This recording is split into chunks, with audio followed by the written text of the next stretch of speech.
Moi je suis née en 1942, de parents qui sont d'origine plutôt languedocienne.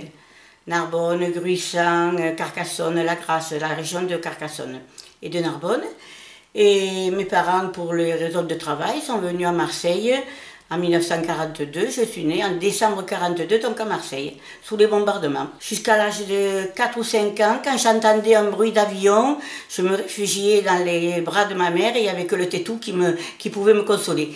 Je suis arrivée jusqu'au bac au collège Interquiné, puis papa, qui était quand même fatigué et malade, souhaitait qu'on rentre dans l'enseignement pour nous sentir casés, nous sentir tranquilles s'il lui arrivait quelque chose. Donc il voulait, ma soeur et moi, que l'on présente l'école normale et que l'on soit institutrice. Pour lui, c'était le summum et c'est ce que l'on a fait. Je suis rentrée à l'école normale à 18 ans, l'année du bac. J'ai abandonné mon bac pour pouvoir rentrer à l'école normale, sinon je ne pouvais pas faire les deux à la fois. Et j'y suis restée 3 ans. Au lieu d'en faire 4 ans, j'ai fait... Ça n'existe plus maintenant l'école normale. C'est quoi l'école normale? C'était une école de formation des instituteurs. On nous prenait normalement l'année avant le bac, en troisième ou en seconde. On passait 4 ans à l'école normale, on passait le bac et une année de formation professionnelle. Et après on sortait enseignant. Et à partir du moment où on rentrait à l'école normale, on était titulaire de l'État. On était pupille de l'État, c'est-à-dire qu'on était nourri, logé, blanchi. Et en sortant de là, on savait qu'on avait un poste.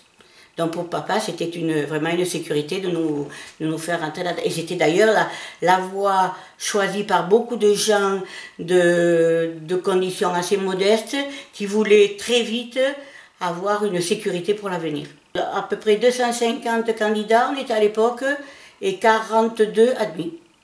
Quand on sortait le jeudi, il fallait qu'on soit en tenue très correcte. Il n'y avait que celles qui allaient faire du sport qui avaient le droit d'être en basket et en un pantalon et un survêtement. Les garçons étaient surveillés à la sortie aussi. Il fallait qu'ils aient la chemise et la cravate à l'époque. Oh non, on était très surveillés. On n'avait que le jeudi après-midi en commun. Mais dans les ex, tout le monde nous surveillait. Et on n'avait pas le temps de rentrer à l'école normale que déjà la directrice savait ce que l'on avait fait, où on était allé, avec qui on était. On était contrôlés. D'autant qu'Aix étant une ville très à droite, très catho, très bien pensante, l'école normale était vue que c'était l'école de la République. L'école communiste, entre guillemets. C'était pas vrai, mais bon, c'était l'école des diaboliques. Alors en face, au-dessus, on avait le séminaire, et en face, on avait des gens bien intentionnés qui surveillaient toutes nos allées et venues. Et qui informaient immédiatement nos supérieurs si on s'était mal conduit dans la rue, sur le cours Mirabeau. Il fallait que l'on soit irréprochable, bon pauvre. Eh ben, on nous a donné aussi des cours de morale professionnelle. Ah, ça te fait rire.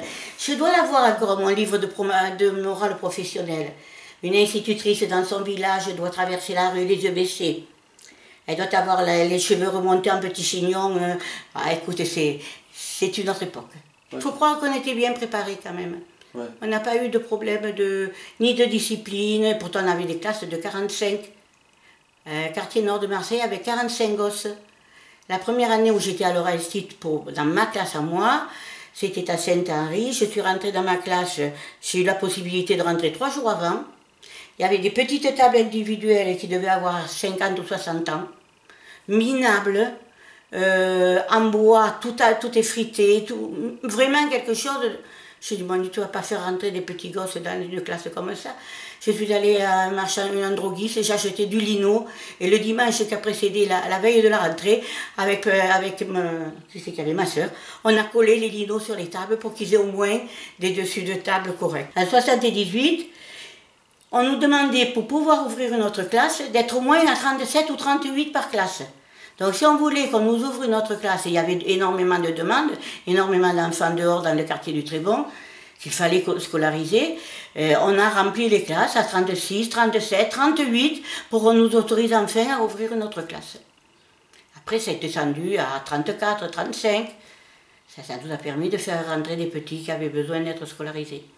Des quartiers difficiles, c'était un quartier d'éducation prioritaire, le Trébon. Donc on avait la possibilité de les faire rentrer à 2 ans, à condition d'avoir la place. C'est pour ça qu'on s'est battu pour avoir des classes supplémentaires et pouvoir faire rentrer les petits à 2 ans dans des quartiers où on ne leur parlait pas, où il n'y avait aucun vocabulaire français, donc cela on avait besoin de les prendre tôt. Quand on a eu un photocopieur, mais c'était magnifique, parce qu'avant on avait la Ronéo à alcool, je sais pas, tu n'as pas connu ça? Alors tu préparais ton stencil sur du papier couché, tu préparais le modèle, il fallait le faire sur un papier carbone épais, tu t'appliquais, c'était un travail de bien 2 heures quand tu avais une feuille à préparer. Alors si tu mettais trop d'alcool, malheureusement, ça te délavait, dès le premier passage, ça te délavait tout ton stencil. Tu n'avais plus qu'à le recommencer. C'est quoi le stencil? Le stencil, c'était la matrice, le modèle que tu avais fait sur le papier couché avec un papier carbone épais dessous. Alors, si tu le passais bien, qu'il y ait la bonne dose d'encre et tout, ça t'imprimait sur les feuilles de papier, tu en faisais 30, tu en faisais 40 comme ça, chaque fois en tournant avec la manivelle. C'est la coopérative scolaire qui s'est payé le premier photocopieur. Avec les sous donc de l'école, on s'est payé le premier photocopieur.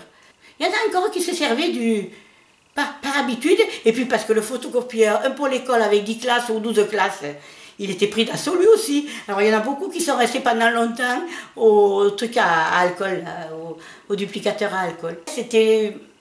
Ça a rendu plus agréable pour l'enfant. Quand il faisait un dessin, c'était beaucoup plus agréable au feutre qu'au crayon de couleur. C'était immédiat, c'était plus vif, les couleurs étaient plus vives. Les stylos billes. Les stylos billes. Ah ben oui, parce que quand tu écrivais à la plume qui accrochait, pof, et ça te faisait plein de... Ça c'est moi quand j'étais petite. Francine m'a dit ma maîtresse une fois, mademoiselle Tracol, je crois que mon chat ferait moins de pâté que vous. C'était plus fort. J'aurais dû être gauchère. J'ai été droitière. Pourquoi? Parce qu'à l'époque, il ne fallait pas faire travailler la main gauche. Non. Pourquoi? C'était la mauvaise main, la main du diable. On ne me l'a jamais attachée. Moi, il y en a qui ont attaché la main. La plume était faite plutôt pour les droitiers. Certaines plumes étaient orientées, elles étaient faites pour les droitiers. Et quand on a eu les stylos billes Bic, ça a été une révélation. Mais non, tu peux pas comprendre. Il aurait fallu qu'on filme tout depuis le début.